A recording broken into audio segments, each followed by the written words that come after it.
Hello and welcome to DFS Coach Talk.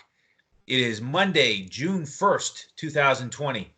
I am Andrew Hanson, joined by Shane Caldwell, and we have just finished up a 32-day virtual tour of the NFL from a DFS perspective. And tonight, since it is Monday night, we're going with the Monday Night Football edition here, about 9 o'clock on the East Coast. And we're going to wrap up and review the 32-day preview that we've just gone through. So Shane, nothing better than talking some football here on a Monday night. Am I right? Yeah, that's wishful thinking. I wish it was actually Monday Night Football right now. That would be great. Yeah. No, there's nothing like primetime football. Yeah, so I mean we're very excited. We've went through and analyzed and did a deep dive on all 32 teams, and we were able to do this earlier in the spring here. So we're going to be ahead of the game at DFS Coach Talk in terms of our NFL analysis. Because if you get into training camp or into preseason and you're just starting to do your research, then you're already behind the ball. So we're going to be ahead of the ball, and we're going to be able to, be ahead in terms of looking at matchups and analysis once the season starts. And we don't have to worry about as much looking at the rosters and the player targets because we've already analyzed them. And then we're going to really follow these teams throughout the offseason as they adjust and change. But we're really ahead of the game here, and we're going to go over some of the things that we took away by analyzing and deep diving and doing a lot of research on all 32 teams. And we learned a ton. And one of the things that I always talk about is each year is so much different with the NFL. And this year is no exception. This year, it's going to be a ton of moves and a ton of things that are different. So you really can't look at 2019 stats and analysis and just transfer that over once the season starts in 2020 and just be like, hey, we're good to go. This guy was good last year. This defense was good last year. It doesn't work that way. So that's why all these changes, we're going to be up to date on them and we're going to talk about how they affect the DFS and the fantasy world. And that's going to put us at a huge advantage. And we're going to share a couple tidbits of some of those players and some of those themes and changes that we discovered with this deep dive analysis here. So we're going to be able to share that today and give you a little sneak peek of what's going to be happening once we get to real football here. Yeah, that's right. We're going to go over some big themes for this particular offseason. We're going to go through each position and discuss a couple of the players we think are going to exceed value this season. We're going to talk about some super deep sleepers at each position, and basically try to give you some of the highlights of the 32 shows that we've done here over the last 32 days. And we do invite you to go back and pull those out one at a time whenever you have a particular interest in one team or another. We've got all of our podcasts up on YouTube. We've done all the NFL daily podcast on video. So please go take a look at DFS Coach Talk at YouTube. You can subscribe to our crew there and find whichever NFL podcast you want. But we are going to try to pull out some of the highlights, some specific stats and specific edges that we've gleaned here as we've taken this deep dive. And I do want to take a moment just to introduce our group a little bit. If you're new to us, we do cover the NFL, NBA, and Major League Baseball. And while we're waiting for those sports to come back, we're gonna cover the PGA that's starting next week, and we've been covering KBO, the Korea Baseball Organization. So we invite you to come check us out. If you pick up a 1-week membership right now, then that'll last however long we have to wait until we get Major League Baseball or the NBA back up and running. So that's what we offer, Shane. And I've had a lot of fun with you and the rest of the crew here, working our way through this period as we wait for one of those sports to come back. Yeah, it's only $25 to sign up, and you'll be able to join our Discord and talk to all our pros in the Discord, and we'll be providing KBO lineups and the PGA lineups until the major sports start. So you have lineups, player pool advice on DraftKings, and all kinds of expert analysis that you'll have access to, plus a great community that you can help when you're building your own lineups. So we really learn a lot together and have a lot of fun. We have a lot of contests in there. So $25 for what could be the equivalent of, potentially a couple months until those other seasons start. That's a great value.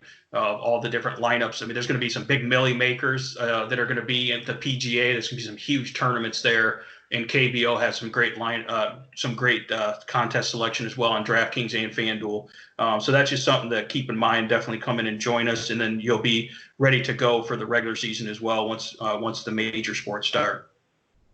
Absolutely. So let's get into the specific NFL advice that we want to share with folks.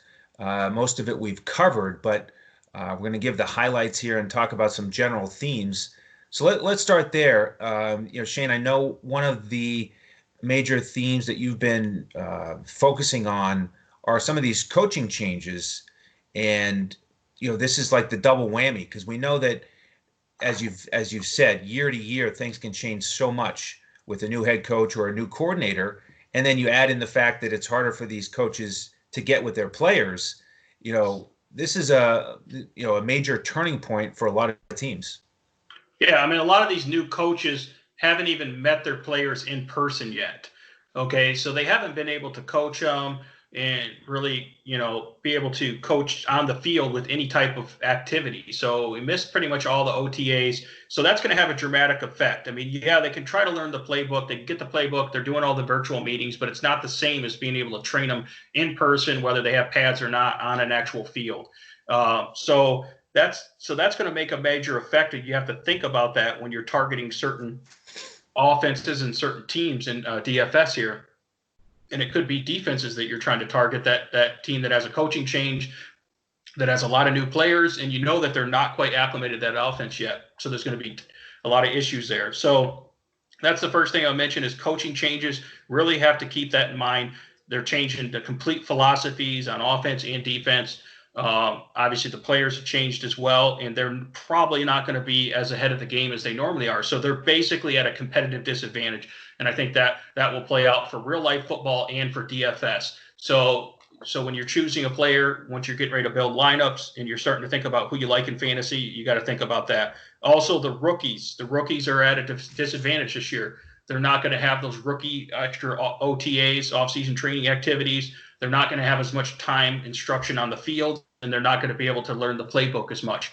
And they're not going to have as much chemistry with their quarterbacks, and offensive linemen won't have as much chemistry together, all those things. So keep in mind, you might want to temper your expectations for some of these rookies, even though there's a lot of exciting players coming in. And then the other thing with the rookies is I prefer running backs over wide receivers. Wide receivers, it's going to take them a lot more time to learn the new to learn the new system, the route concepts, to get the timing and chemistry down with whoever their new quarterback is. That takes time, and you really can't replace that and duplicate that by having virtual meetings or just occasional workouts, off to the side. So I don't think they're going to have enough time to get the wide receivers up to speed right away. So it's going to take them longer to be able to acclimate. And the other thing is just all the free agents on new teams. Everyone's talking about players like Tom Brady. Well, Tom Brady doesn't, even though he's really smart, he doesn't fully know the offense yet. He's trying to learn it. He hasn't actually run the plays in real life yet, right? He hasn't met some of his teammates. I just keep bringing this up because, yes, he is the GOAT, but it's just an example. It's still going to be difficult for him to acclimate to that new offense and get the timing down. So what do you think about that? Did you kind of see that as a theme of things that we've been looking at for the quarterbacks and the wide receivers getting on the same page? Yeah, I think all of those themes are very important, and I'll circle back to the coaching changes for a minute. You see it a lot with these bad teams. Obviously, those are the ones that usually fire their coaches and hire new ones, and there's some variation even in that group. You look at Washington, and so you've got Rivera going up there, but at least he has his quarterback from last year, Kyle Allen. So they've got some chemistry. So you get a little bit of an edge to them. But then, of course, they have a lot of rookies coming in who are going to be pass catchers that are going to try to build chemistry with Allen. So not going to expect too much out of that passing game. And then how about Rule down in Carolina? He's going to try to adjust to the NFL for the first time and not even be able to meet his players. I mean, he's really behind the eight ball. And then a guy like Joe Judge in New York, who I think he's going to be a fine coach. But again, you take over a team that's had a down year, and you can't even, and you're a new coach, and you can't really work with them and really start to try to, institute your system, those teams I think will lag behind even more. And as far as the rookies, I certainly agree. I think there's a handful of rookie running backs that I'm excited about that I think are much more likely to hit value early compared to some of these rookie wide receivers. And yeah, in general, we hear of Tom Brady in the park down in Tampa, trying to get workouts in, trying to meet up with his guys. His chemistry with Gronk is, they've got that covered for sure. But you're right. That'll be the one hurdle for a guy like him, is just not having a full regular offseason to build that new chemistry. Yeah, I just think that you really have to factor that in when you're looking at new players and new teams. Yeah, I mean, even when you're talking about Matt Rule being in Carolina, everyone just assumes that Christian McCaffrey is going to be the hands down number one, fantasy player again. But who knows? I mean, at least fantasy running back. The offense is going to change. The whole philosophy is going to change. You just don't know. I mean, Teddy Bridgewater is a new quarterback there. Carolina. You don't know how that's going to work out in this new system with having just less time together to get the timing with the wide receivers. It's just a lot of these passing games are predicated on having that perfect timing and chemistry and pinpoint accuracy. And you're talking about a game of, fractions of a second in the NFL to make a successful player to have a bad play. You know what I mean? The difference between a completion and interception is we're talking fractions of a second with the type of speed and anticipation and knowledge these players have in the NFL. So that's why I think if that's off, that's going to hurt these passing games, especially situations where everything's new. You'll see a theme that I'll target more guys in the running game. Even if they're newer, I'm okay with the running game for the most part, and I'm targeting passing games that already have experience and chemistry for the most part. There's always a few exceptions, but for the most part, you'll see that. Now, here's another theme. Speaking of opposite of the passing game, I'm seeing a lot of teams go to a power running game. Okay, kind of going back to the old school football. I joked about that with when I was doing the John Gruden impression, old school football, man. Yeah, so that's one of those teams right there that are going to have just that big offensive line and play old school football, 2 and 3 tight end sets.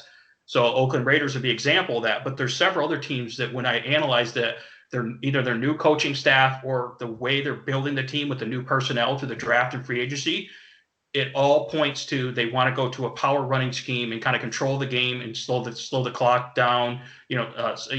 Slow down time of possession, and control that and those type of things. So those are things you have to keep in mind that might not be necessarily good for fantasy results, but it could be good if you have the running back or the defense from that team. So a couple teams I'll just mention.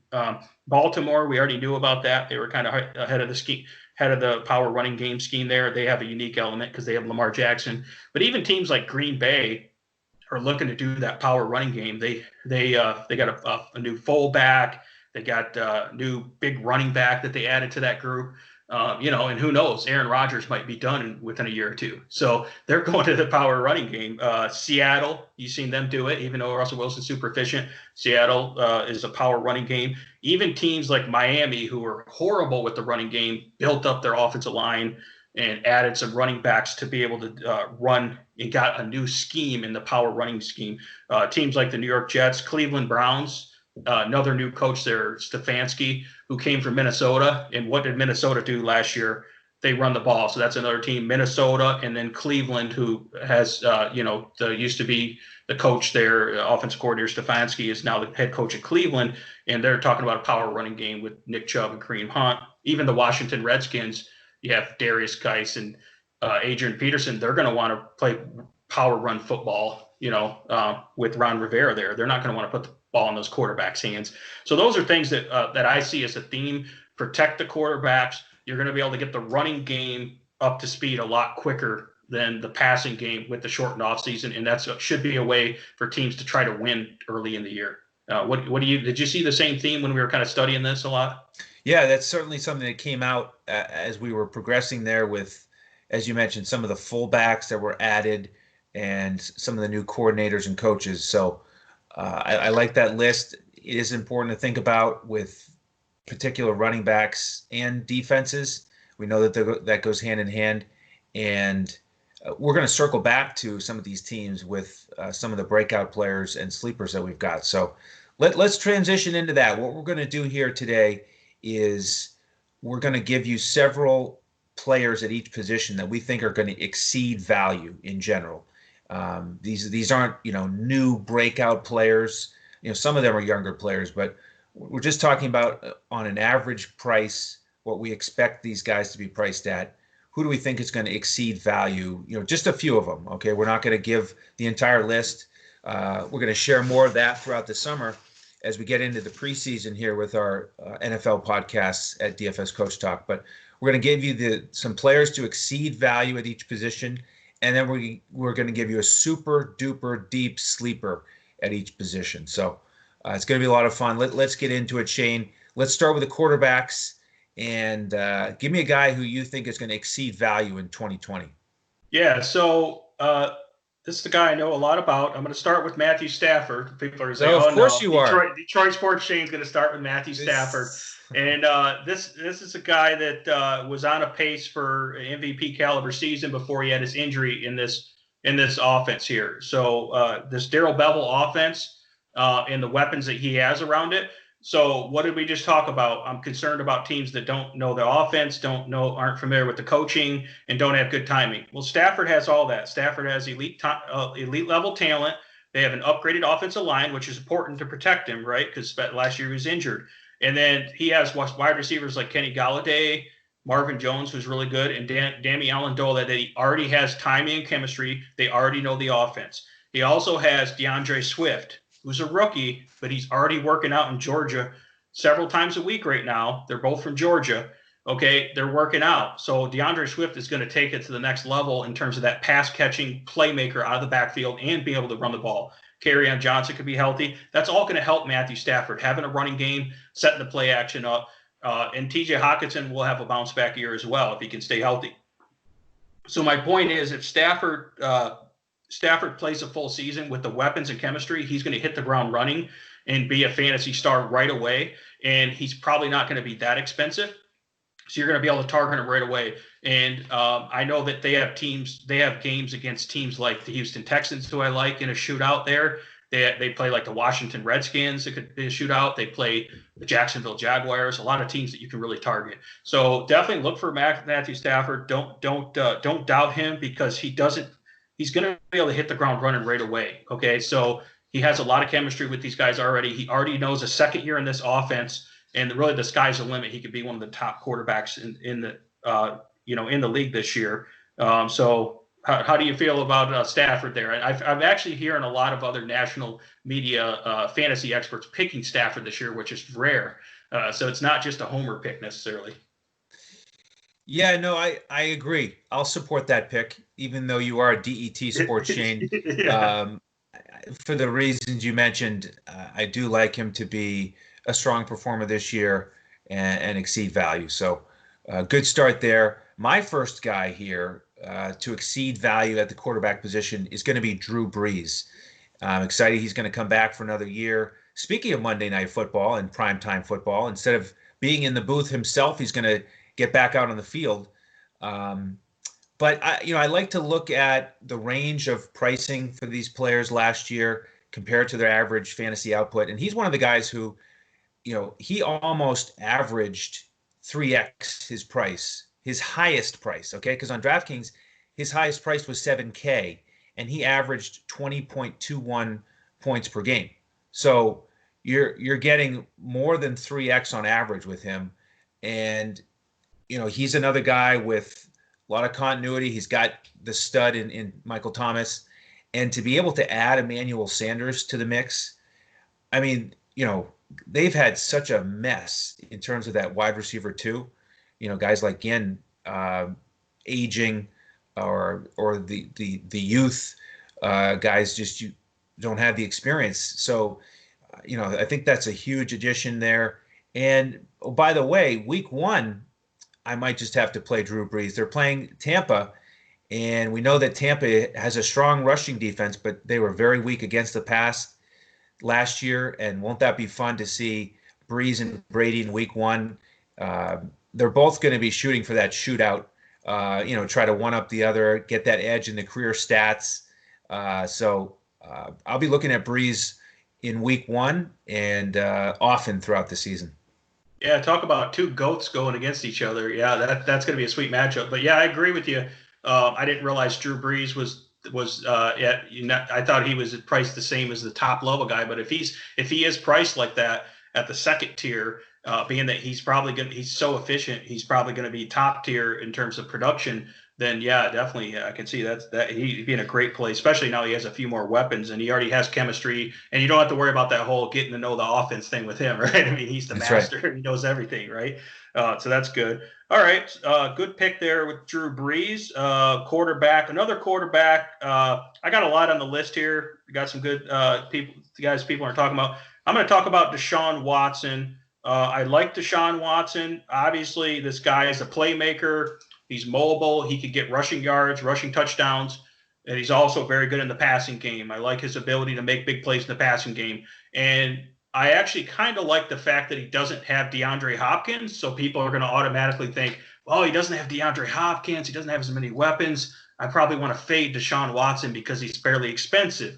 But this guy has a monster ceiling. He can easily put up 40-plus point games. He can consistently put up 30-plus games. And I feel like he's just going to be able to spread the ball out a little more this year. I think Will Fuller will step up as a top-tier wide receiver. I like the fact that they have Brandon Cooks to take the top off the defense, another speed burner guy to go with Will Fuller. And I really like Randall Cobb. They picked him up in the slot. He's a nice, reliable veteran slot playmaker there. And I like his tight ends. I actually do like Duke Johnson and David Johnson both can catch the ball.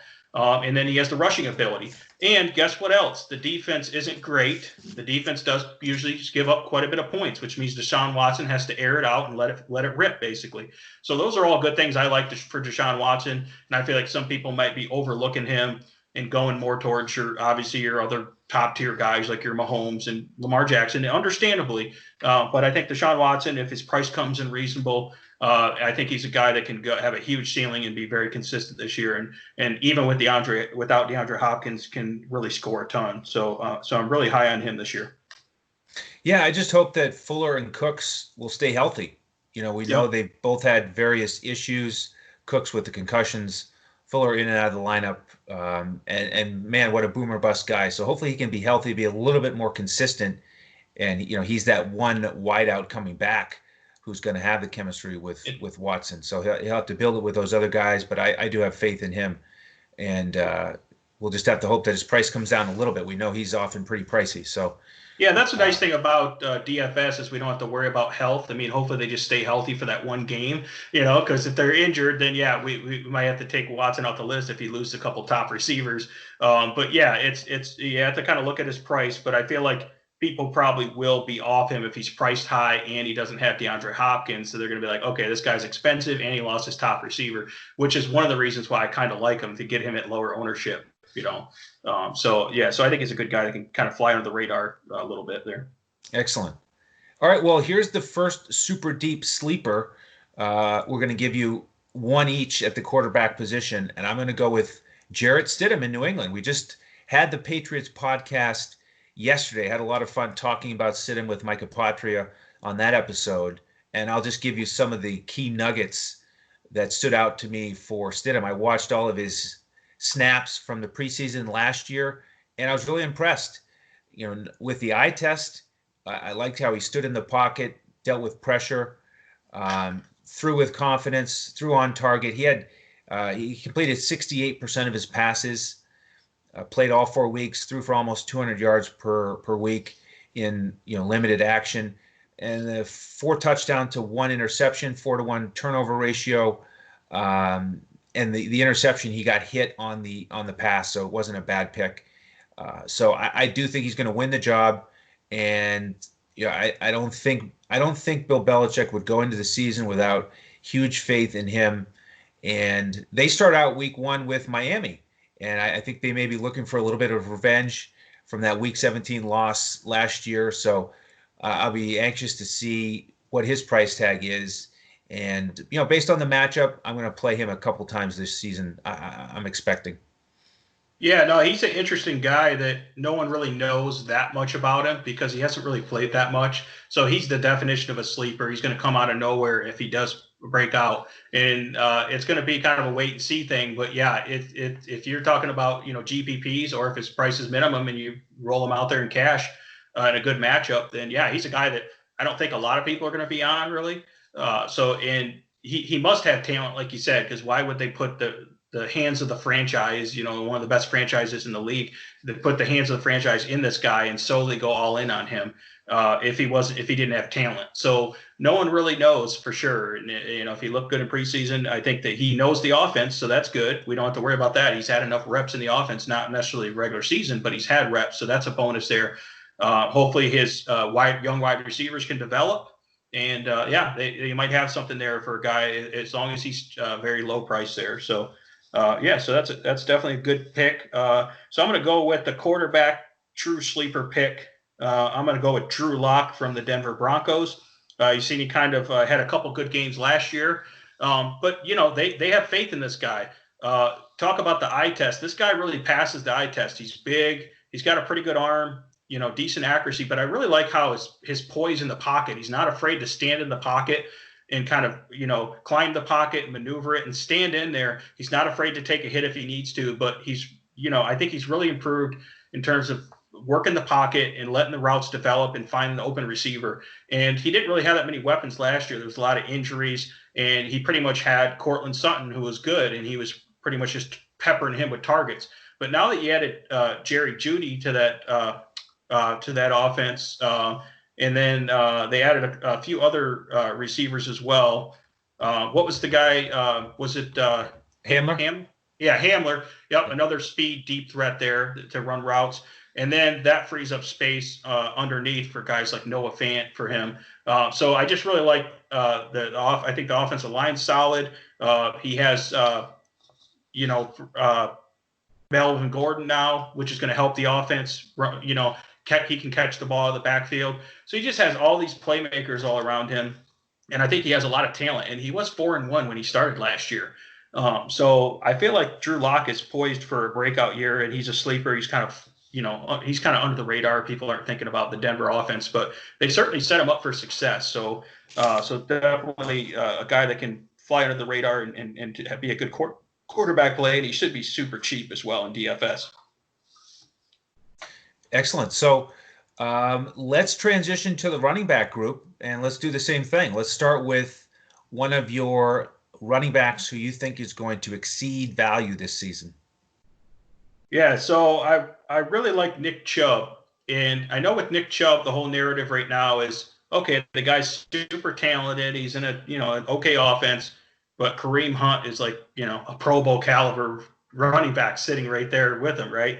And is Kareem Hunt gonna break, bust out and take a bunch of his carries, which totally makes sense. But that's kind of why I like Nick Chubb, is that everyone's going to kind of ignore him. They're going to be afraid of him, even if he is a little bit high priced. I feel like if you look at this offense, it's going to be similar to what Minnesota ran last year, and that's one of the things that we identified with Stefanski. And again, new head coach, new offense. So yeah, everyone's thinking Cleveland Browns. I want to target this passing game with Odell Beckham and Jarvis Landry and the new tight end. What is it? Hooper? Yeah, Austin Hooper, right? So of course you're thinking that, but if you look at it, that's not what that offensive philosophy is. It's going to be much easier to get them to get this power running game, this zone running game going, and Nick Chubb's a perfect fit for that. So Nick Chubb. And here's the other thing I like. The Cleveland Browns significantly improved their offensive line. Their offensive line was really bad last year. So Nick Chubb did pretty good with the bad offensive line, but now they have a ton more power and a lot better blocking technique and a lot better offensive line. Means there's more room for that. So with the increased volume in the running attack with the Cleveland Browns and an improved offensive line and overall a good offense, they're going to score more.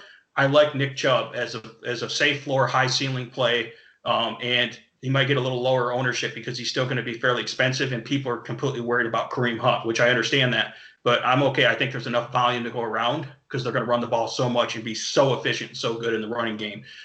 So that's why, and with an improved defense as well, I think that they'll be in those low scoring kind of grinded out games. It's going to benefit the running game with the Cleveland Browns. So that's my pick there, Nick Chubb. That's my first running back I like. Yeah, and I'm in the camp who I'm a little bit more concerned because of Hunt and all those passes he caught down the stretch there. I think it was 37 catches in only 8 games, and he definitely took away from Hunt. So for me, it's really going to have to be that game script where we're very confident that they're going to be playing with the lead, and again, based on the price, we'll take a look. But I like your excitement about how the running game will be even more effective in those matchups with a positive game script. So I'm going to turn to a fellow who is trending down a little bit, Todd Gurley, as a guy that I think is going to exceed value. Low numbers last year, disappointing, not healthy, less efficient, but he got in the end zone. 12 scores on the ground, 2 through the air, and he goes to Atlanta. And we know that they can't get Julio Jones in the end zone. So why not lean on Gurley, a guy who knows how to hit pay dirt? And another one of these week one matchups that I'm looking at, going against Seattle, who was 22nd in yardage given up to running backs and 30th in touchdowns last year. So I like Todd Gurley here. I'm anticipating using him some in week one, and hoping that everybody is down on him because of the down year last year. Yeah, I think I like targeting him earlier in the year, maybe the first 3 or 4 games, because obviously it's a legitimate concern whether he can make it through a whole year and whether his knee's going to start acting up on him with the arthritis and the issues he has there. But yeah, I mean, he's in a great offense here. I'm a little concerned about the offensive line. They're decent, but they're not an elite level offensive line for the Falcons. And obviously, it's a good passing game. But overall, it's a pretty good offense, a high scoring offense. So if you get into the red zone and you get Todd Gurley some touchdowns, he can certainly put up some touchdown, good red zone guy. And I think if they can throw him the ball a lot, they don't really have like a pass catching guy that's going to take away the reception. So I think he'll get a decent amount of receptions, and they can start using him in the passing game like he used to be used in LA or with the Rams. So yeah, I could see him definitely early in the year, and then later in the year, I would start getting a little nervous. We'll see. At the monitor his reps and see how his health is. But yeah, he's definitely a guy that he's burned a lot of people in daily fantasy and season log. So it's a good guy to target because he's still talented, and he's out to prove people wrong. I think after everything that's went down, he was really not happy with the Rams. So kind of like it when they have the chip on the shoulder, and he can have a couple good games until his knee gives out again. Yeah, well, he burned me. He burned me in week one last year against Carolina, when McVay pulled him and he didn't get to score. I know you were not on him, so you had a good week one. So he kind of maybe a little payback here for all of us if we have faith in him. It'll work out in week one this year. So yeah, he was already in the McVay doghouse, I think, at that point. Where in Atlanta, he's got a fresh new start. He's not in the doghouse, So it's kind of like David Johnson. He was in the doghouse with Kingsbury out in Arizona and didn't even get to play. Where I think he's one of the guys that that I like, David Johnson. So it's another example of a veteran guy who can make a comeback. Yeah. So who's your next running back to exceed value? So I'm going to go with Kenyon Drake. Kenyon Drake obviously came on strong with this Arizona, the spread offense. He's a great fit for it. And I just like his role in the passing game. There's not really any other running backs that you have to worry about there that are going to take all his carries so he's a true kind of workhorse back that you can just do so many creative things with in this offense. And I think obviously this offense added DeAndre Hopkins. I think that's just going to help them have even more red zone opportunities. And again, Kenyon Drake in the running game they're already familiar with the scheme. They don't really have to get timing and chemistry, where DeAndre Hopkins has to come in there and get chemistry and timing and learn the offense. He still doesn't even know the offense, right? So I feel like especially early in the year, Kenyon Drake is going to be the star of that offense. And the offensive line is, if they can stay healthy, I think they should be improved. They were really bad last year. So with Kenyon Drake with an improved offensive line and a major role in production in this fast-paced offense, I think that he's going to be a star this year, even if he's priced up a little bit because they're expecting the production. I think he's a guy that you definitely like. People will be targeting that passing game because you're thinking Kyler Murray and DeAndre Hopkins and all these great guys, Larry Fitzgerald, right? So I like to, again, pivot to the running back in that offense, and he's going to be a byproduct of that successful offense. And this guy can do everything, and he's obviously a big playmaker. So definitely like Kenyon Drake here. Yeah, he made a big splash last year there when he went over there midseason. Just kept getting in the end zone, putting up big fantasy days. So solid prediction there. And let's transition to our super duper deep sleeper running back. And I'll go first here. I'm going to go with a rookie with the Steelers, Anthony McFarland Jr. out of Maryland. And I spoke about this on the Steelers podcast we did. I love James Conner. I love his toughness. I love his versatility, how he's a three-down back. But, last year we started to see him get banged up and have that be a real issue. And Anthony McFarland Jr., this guy's got much better speed than Conner. He ran a 4.44 40. He's great outside the tackles. And I think there's a real chance that he's going to get some early down work, and Conner will be transitioning more to being in there all the time on third down. They'll try to keep Conner healthy. And so, that's a backfield I'm going to watch really closely early in the season. Let's see what McFarland's price is. And, if he's minimum price in the right matchup, I'm going to put him out there and hope that he gets, enough touches where he can hit the home run once, because he does have the speed to hit the home run. And so he's my super duper sleeper for running backs. Yeah, I think he's a good guy. I think with the rookies, you have to, see how they are for reliability and like pass protection and that type of thing to see if he can get a third down and be able to get in the screen game, quick passes. And yeah, he could get some early down work. I mean, they certainly don't want to run James Conner into the ground every single year. They'd like to have him for a playoff run.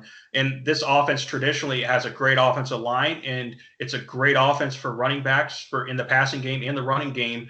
Great scheme, and especially when Ben Roethlisberger's in there as the sheriff, running that offense, he can really get him into some good run looks. He's like I described him as a coach on the field when we did the Steelers podcast. So that right there helps this offense, more red zone opportunities, more scoring, and better opportunity for the running back. So I could see him coming up out of nowhere and being the star guy that no one was thinking about, because there's a lot of these other star rookie running backs that people are talking about, but no one's talking about, McFarland. So yeah, I think that's a good pick. And yeah, if Conner gets injured again, then yeah, it's game on with him for sure. Definitely. So that's a good one. My deep sleeper is not a young guy. He's actually not that old. He's actually like 25, 26, but I'm actually going to pick running back Jordan Howard as a deep sleeper. People don't really like Jordan Howard because he started out his career really good with Chicago, and then he had a couple bad years, kind of burned people in fantasy. He was okay last year in Philadelphia, but he couldn't stay healthy. But Jordan Howard is with the Miami Dolphins. The Miami Dolphins were absolutely atrocious in the run game last year. But in the offseason, they upgraded their offensive line with a lot more talent and some really big interior offensive linemen. And they brought in Chan Gailey, offensive coordinator. They run that power scheme, that run pass option, gap power scheme running game. So they're going to want to run the ball a ton. And Jordan Howard is a big physical back, and I think he's still got a lot of talent. So he's going to get volume and opportunity. He's the starting running back. I know some people are worried about the guy who got from Breida from San Francisco, which Breida is super talented, but Breida is not a workhorse type back. He's an undersized guy. He can't handle the full load. So Jordan down with the red zone in the early down work, I think is going to actually be pretty productive, even though Miami was bad last year. I think that's why he's kind of a sleeper, because you don't think to target Miami running backs as bad as they were last year. But I think he'll be solid production for a cheap price. So he's a good under the radar sleeper guy that I like. Well, it's also music to the ears of Santino, our Miami Dolphins expert here at DFS Coach Talk. Oh, yeah. He loves Breida more than Howard. I mean, he likes Howard okay, just because Breida's more exciting with him being kind of a freak athlete and a big playability. Jordan Howard, there's nothing exciting about him, which is kind of why he's a sleeper. I think he's going to get a ton of volume, and I think he's going to be productive, and I think that they want to run the ball, and they're going to really focus on that. And I think that they can get up to speed with the shortened offseason in this running game again compared to a passing game. So yeah, I think he'll actually do well there. Yeah, another game script situation for me. So let's transition to the wide receivers here. And Shane, please give us one of your breakout values in terms of just generally exceeding value at the wide receiver position this year. Yeah, I got a lot of wide receivers here. I'm going to go with Will Fuller. Okay, so Will Fuller, everyone knows, is kind of that boomer bust. He's a speed guy. He doesn't really have that great of hands. He kind of drops pass every now and then, but he's in a great offense. Deshaun Watson, I feel like, is going to have an excellent year. And I feel like Will Fuller is going to take over where DeAndre Hopkins is. He's going to absorb a lot of those targets. I think DeAndre Hopkins probably had, I don't have the targets in front of me, but probably 150 targets. So Will Fuller is going to take over there and get a ton more targets. And one thing that I noticed with the eye test with Will Fuller last year, when he was healthy, I know that's a big if, is that he improved his short and intermediate route running, like his quick slants across the middle and that type of thing. And so I think he became a better route runner and better overall receiver last year. And I think that he'll continue that development this year and play a more major role in this offense, which is a great passing offense to be in. And he's still going to have that deep threat. I know it's a big if, but all these picks are assuming these players stay healthy. And also, we're looking at these for DFS. We don't need Will Fuller to stay healthy the whole year because obviously if he gets injured, we're not going to play him next week. But so I love Will Fuller as a guy that exceeds value. That I think he actually has a much safer floor this year, and I think his ceiling is still enormous, and his price is pretty reasonable because no one really knows what's going to happen for sure with DeAndre Hopkins, with all those targets that were, that were given up there, that evacuated there. That teams, there's a lot of volume, passing volume that he can account for, and I think Will Fuller will be an every down receiver and be much more productive. So I really like him. Excellent. Now, my guy is a little bit different. He's more of a slot receiver, not going to hit the home run too much, but it's Jamison Crowder. And the thing that he has in common is he's another one of these wide receivers who's coming back with his quarterback. And, he put up really solid numbers last year, got to play all 16 games. And, the Jets have a lot of turnover at the wide receiver position. So I think he's going to be targeted by Darnold early and often. And again, another week one pick for me. They're going up against Buffalo, and in the two games last year against the Bills, he had 20.6 and 24.3. And this is a guy you usually can get around 5K on DraftKings, maybe the mid 5Ks, but terrific value there. So Jamison Crowder is a guy I'm going to look for, on a consistent basis to be one of those, wide receivers who, probably not looking for like a 6x return, but, give me a 4x return in the right matchup and I'll be happy. Yeah, I think Sam Darnold's going to have a much better year this year. And I think we talked about other offensive line improved, better protection. And he's got great chemistry with Crowder. And yeah, so Crowder's he's underrated. Yeah, he's awesome in PPR formats as well. So I think that's a great pick. And then my other wide receiver that I like, I have a lot of them on here, but I'm going to go with Calvin Ridley from the Atlanta Falcons. What I like about Calvin Ridley, I like his precise route running. He's got great hands, and I think that he can pretty much run all routes. He can hit you, again, underneath, intermediate, deep routes. He can do everything. I like Matt Ryan and chemistry. So, again, Calvin Ridley, Matt Ryan, they already know the offense, already have great chemistry. With Julio Jones in that offense, they have to pay so much attention to Julio Jones that Calvin Ridley often has one-on-one coverage, and he doesn't always have a safety over top of him. So I think Calvin Ridley is going to have a breakout year and continue to improve and get better. And I think there's a lot of guys that left there, like Mohamed Sanu and a few other guys that left that vacated some targets. So there's a lot of targets to go around in this passing game. I know they do have a new tight end. But I feel like Calvin Ridley is due for a breakout in this offense. And it also helps that the Atlanta Falcons defense is pretty bad, which means they're going to be in a lot of shootouts with a lot of passing volume. And teams are going to try to shut down Julio Jones, which means it's time for Calvin Ridley to eat. And I think he's a reasonably priced guy that has a great ceiling and a good floor again. So I really like him in DFS. Yeah, he's really trending up. So I like that selection as well. Now, my super duper deep sleeper wide receiver is a guy that I'm going to pair up with my super duper deep sleeper quarterback in Jarrett Stidham, and that is Jacoby Myers for the Patriots. Last year, he went 26 catches for 359. Now he's in year 2 with Stidham, and they had a nice connection in the preseason last year. Stidham, his favorite targets in that preseason were Jacoby Myers and Demaryius Thomas, and of course Thomas is gone. So I like that connection there. Myers may be that fourth receiver starting out for the Patriots, but we know that Belichick likes to scheme certain guys in certain roles, especially under the radar. So I could easily see him sneaking in there, minimum price, and getting 3 for 60 and a score, maybe even 2 scores some game. It would not shock me. So there's a super deep sleeper for you to keep an eye on. Yeah, I think that he does have some talent. He's definitely showed some flash. So I mean, again, there's a lot of targets to go around here, and there's not really a clear cut number one besides Edelman, obviously. But they're not really passing to the tight end that much. And yeah, if he can get in the mix there and be able to play on the outside, 3 or 4 wide receiver sets, I think that he's definitely a good sleeper. It's just New England, as you know, you're probably familiar with them. It's pretty hard to predict who's going to go off each week. They're very hard. But I think that is a guy that could pop in certain game situations there. Yeah, and then my deep sleeper, and this is a really deep sleeper that we had to do a double take to remember this guy was still on the team. Remember when we were studying the Arizona Cardinals? That's why he's a nice sleeper. Is wide receiver Hakeem Butler. Hakeem Butler was drafted in 2019, and then he had a really bad injury.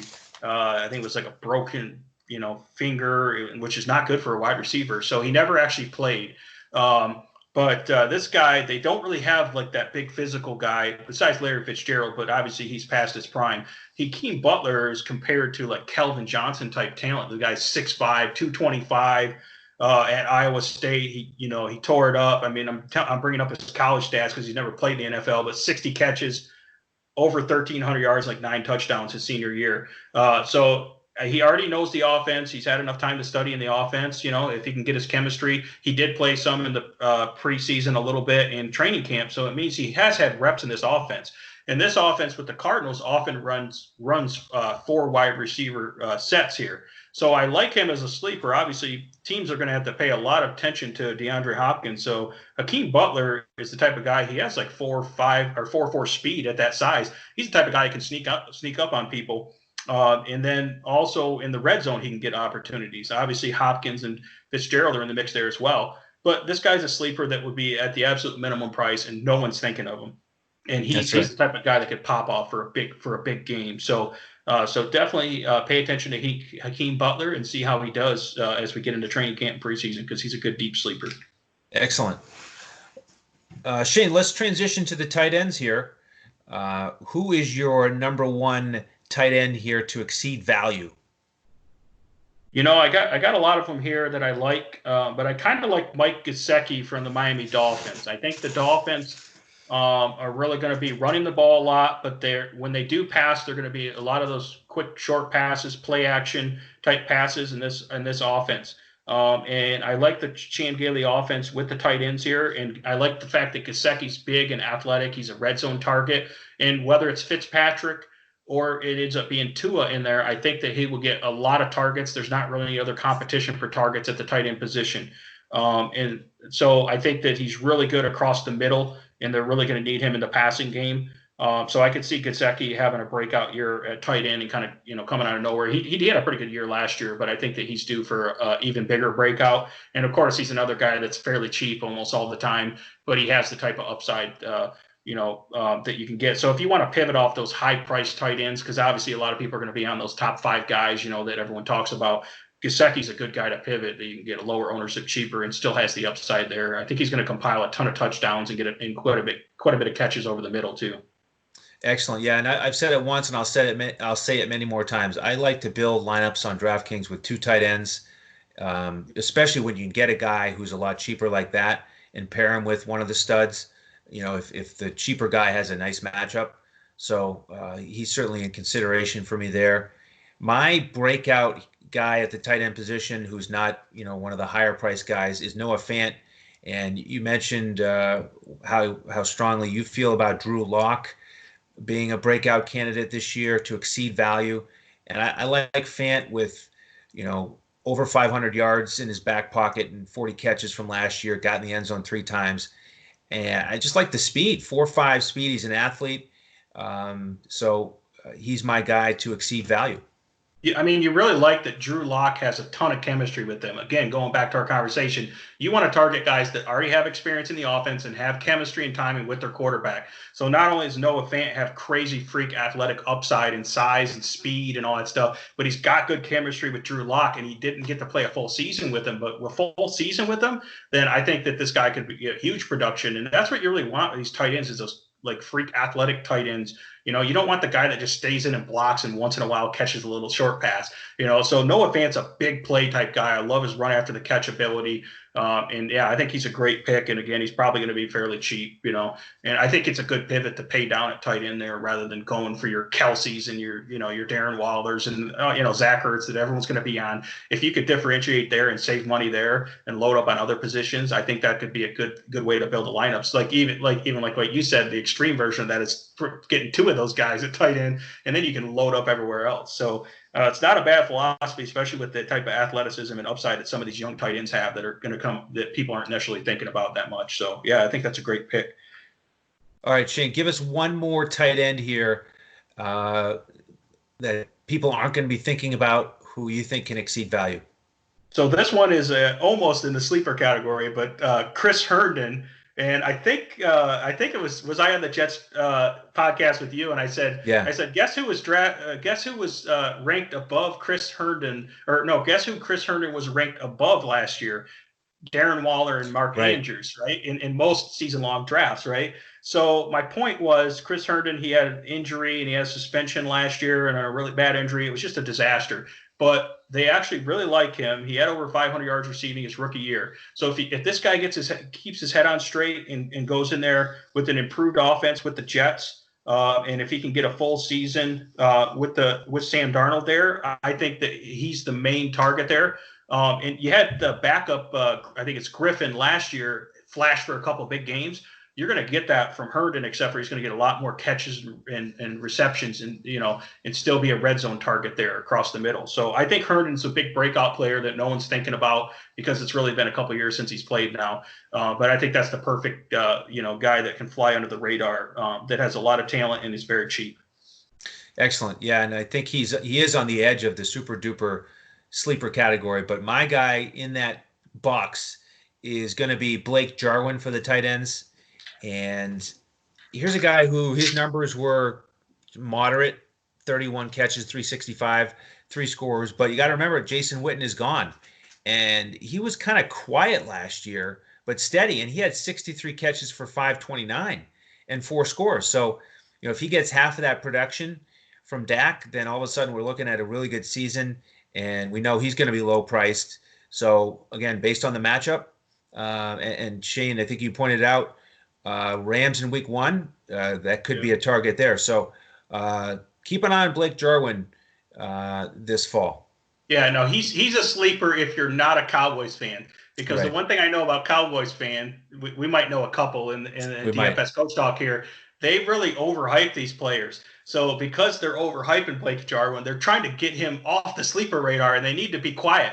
Because for us guys that aren't Cowboys fans, we do like him in fantasy, but the Cowboys fans need to just shut up about him. so he's a sleeper unless you're an overhyped Cowboys fan. You know what I mean by that? It's funny. So I had to throw a shout out to Coach there for he's a big Cowboys fan. My deep sleeper tight end is Jay Sternberger from the Green Bay Packers, another young athletic guy. Had a great college career, pass receiving, a lot of touchdowns, a lot of catches there and yards. And he's been kind of buried in the depth chart at Green Bay. But now that Jimmy Graham's out of there, this guy should get a lot of reps and be able to run a lot of routes and get some passing targets. And as you know, their wide receiver core, aside from Devontae Adams, they don't have a ton of clear-cut stars in there. So I think that they can use Jay Sternberger as like a big slot and get him involved in this offense. And obviously they have Aaron Rodgers as a great quarterback. So Sternberger is going to be very cheap and really under the radar and could have a breakout here this year in this offense for Green Bay. So I definitely like Jay Sternberger as a deep sleeper here. Excellent. Well, before we hit the defenses, Shane, where can everybody find you on Twitter? So I am at DET Sports Shane. So it stands for Detroit Sports Shane. So DET Sports Shane on Twitter and Instagram. Excellent. And you can find me at Language Olympic. We invite you to reach out to us on Twitter. We'd love to interact with you. And Shane, let's wrap up with a couple defenses here. Give me a team that you're looking at to exceed value on the defensive side in 2020. Yeah, I mean, the Baltimore Ravens are probably my favorite defense. I know they're kind of a chalky defense, but I don't really care in this case. They're going to be like New England was last year. You just eat the chalk. The Baltimore Ravens were already loaded. They made a trade and they got Jason Peters, and that really shored up their secondary last year. And after they got Peters, they were absolutely shutting people down and just making all kinds of plays. And they also added Calais Campbell. They got him for like a 5th-round pick, I think, from the Jaguars or something like that. So another like great pass rusher, guy that's stout against the run. So I don't think you can really run or pass against these guys. They'll absolutely shut teams down. They get to play the Bengals twice, rookie quarterback in their division. So I think it's just a great defense to target for fantasy. And I think they're worth paying up for, that they're just going to absolutely dominate. And then at the other side of the ball, the offense is going to control the time of possession. So this defense is just sitting there waiting, they're getting a lot of rest, so it's just complete dominance. And I think also the fact that this team gets up so big that the opposing team gets sloppy on offense is more likely to throw like pick sixes and, hold the ball too long and give up sacks and fumbles, all that good stuff for fantasy goodness on a defense. So definitely love the Baltimore Ravens this year, even though they're chalky. They're just too good to pass up for me. All right. And the team I'm going to start with was chalky 2 years ago, the Chicago Bears. Last year, they were down a little bit. Their takeaways went from 36 down to 19. But in their first year with Chuck Pagano as defensive coordinator, they were 8th in the NFL in yards allowed, 9th in passing yards, and 8th or 9th in rushing yards. So very consistent there in yardage. They just didn't have those big plays, those pick sixes that we got in 2018. But they do have 3 Pro Bowlers coming back, a guy named Khalil Mack, and then Kyle Fuller and Eddie Jackson in the secondary. And then they did deal with injuries last year. Akeem Hicks only played 5 games as a defensive end, and then 2 of their best linebackers, Roquan Smith, only played 12. Danny Trevathan only played 9. They added another playmaker in the draft, 2nd rounder, Jalen Johnson out of Utah. One more guy who might get you a pick 6 if he's out there. And then, oh, by the way, if they get Nick Foles out there, they should have a much better offense and take a little pressure off the defense. So the Bears are a team that I think if they can get that variance, the regression of a few more pick sixes, then they can go right back to that elite level like in 2018.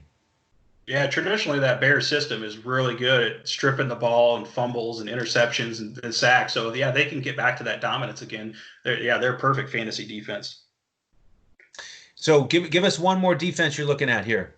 So this is another core defense that I'm going to like, and this is a little more under the radar, the New York Jets.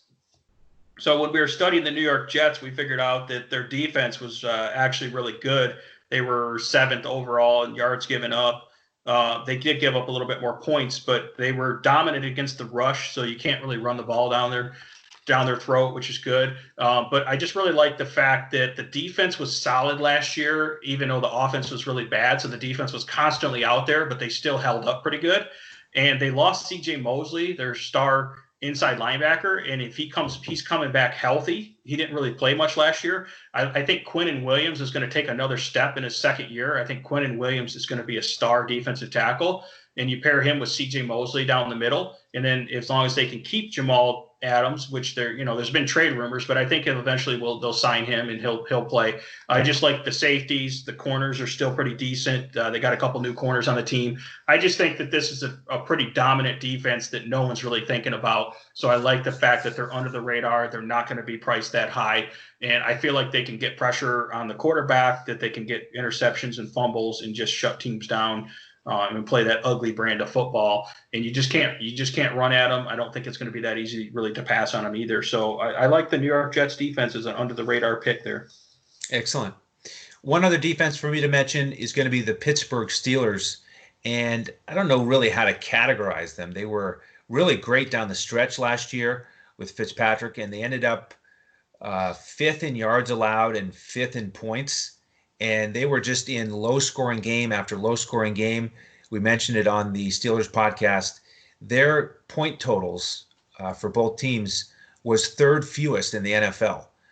So a lot of 21 to 17 type games. And another week one pick here. They're playing the Giants in week one on Monday night. They've got Daniel Jones on the other side, and he had 18 fumbles last year. He lost 11. He also threw 12 picks. So 23 turnovers out of Daniel Jones in 12 starts. And that would be a nice little way to get some fantasy points there in week one, is pick up a few turnovers there. Yeah, that Steelers defense is they are just nasty. They definitely bring it, and it was crazy how much they improved after they got Mika Fitzpatrick, and it just all clicked with them. But they're number one team for pressure on the quarterback, sacks, and a solid secondary. So that's a great recipe for success there. And you still really can't run against them. So yeah, they're definitely right up there at the top ranking. And then it's more of a deep sleeper team that you don't really think about for a team defense. Really like the Indianapolis Colts. I feel like they've done a really good job rebuilding this defense. And they weren't really known for a good defensive team, probably the last 5 years, but they just keep adding more and more talent. And when they made the trade for what's the guy from San Francisco, the big D tackle, for some reason I'm drawing a blank on him right now. They made a trade, got this starting defensive tackle from San Fran. They really pretty decent secondary. I like their linebackers. I like their front. So I like the Indianapolis Colts for a team defense that is a good sleeper pick there, that I think are going to be much improved this year, and that teams don't necessarily think of as a good defense. So excellent. So that is going to wrap it up for us today. We do thank everybody for joining. I want to just take a moment and thank the rest of the crew here. I was distracted there, Shane. So thinking about everybody who jumped on one of these NFL podcasts here in these last 32 days, Micah Patria and Santino Cocone certainly on a bunch. And then Brett Trimble jumped in. Leighton Wilson was on one. And Coach, of course, was on with the Cowboys. So it's been a lot of fun here at DFS Coach Talk to run through the NFL teams one team at a time. And as we mentioned, you can go back on the YouTube page and pick out any of those that you want to look at in more detail here throughout the summer. So we're going to wrap it up now. We're right at the 1 hour mark. So I want to thank everybody again for joining us, and be sure to continue to tune in as we produce these podcasts 7 days a week in front of the paywall here at DFS Coach Talk. So on behalf of Shane Caldwell, I am Andrew Hanson. Thank you again for joining us here on DFS Coach Talk.